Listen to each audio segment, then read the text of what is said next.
Hello friends, welcome to Pandiyanar சமையல். இன்னைக்கு நம்ம பார்க்க போற ரெசிபி என்னன்னு பாத்தீங்கன்னா, இட்லி தோசைக்கு ஒரு சூப்பரான சைடிஷ் தாங்க பார்க்க போறோம். பூண்டு சட்னி எப்படி பண்ண போறோங்கிறதான் பார்க்க போறோம்.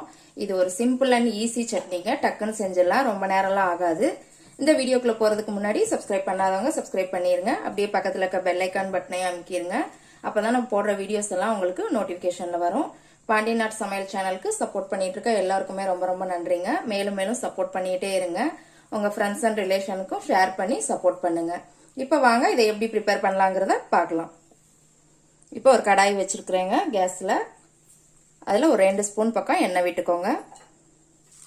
அதில் ஒரு 6 வரமிளகாய் போட்டுக்கோங்க. இதை லேசாக வறுத்துக்கலாம். பாருங்க, வறுத்தாச்சு. இதோட ஒரு 10லேருந்து 15 சின்ன வெங்காயம் கட் பண்ணி போட்டுக்கோங்க. இதையும் நல்லா வதக்கிக்கலாம். வெங்காயத்தை வந்து நல்லா வதக்கிக்கணுங்க.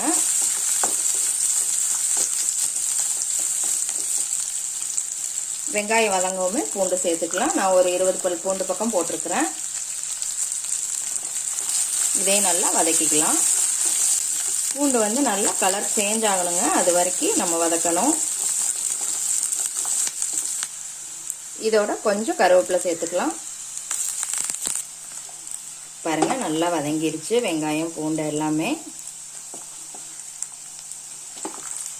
இப்போ இதோட ஒரு சின்ன நெல்லிக்காய் சைஸ் அளவு வந்து புளி சேர்த்துக்கலாம்.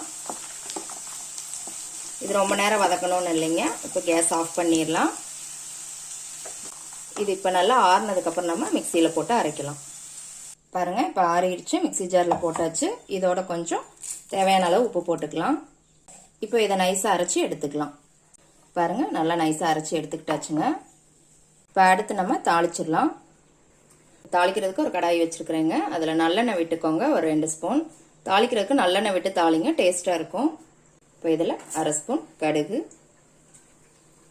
1/2 ஸ்பூன் உளுத்தம்பருப்பு, ஒரு 1/4 ஸ்பூன் வந்து பெருங்காயத்தூள், இதோட கொஞ்சம் கருவேப்பிலை. இது பொரியவுமே கேஸ் ஆஃப் பண்ணிடலாம்.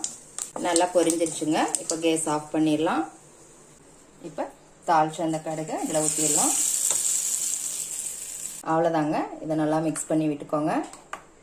சூப்பரான பூண்டு சட்னி ரெடி ஆயிடுச்சுங்க. இது இட்லி தோசைக்கு ரொம்ப டேஸ்டாக இருக்கும். எப்படி இருக்குன்னு செஞ்சு பார்த்துட்டு கமெண்ட்ல போடுங்க. லைக் பண்ணுங்க, ஷேர் பண்ணுங்க, சப்ஸ்கிரைப் பண்ணுங்க. கூடவே பெல் ஐக்கான் பட்டனையும் அமுக்குங்க. மறுபடியும் வேற ஒரு ரெசிபியோட சந்திக்கலாம் ஃப்ரெண்ட்ஸ். அன்போடு சமைத்து ஆனந்தமாய் உண்டு இன்பமாய் வாழுங்கள். வாழ்க வளமுடன்.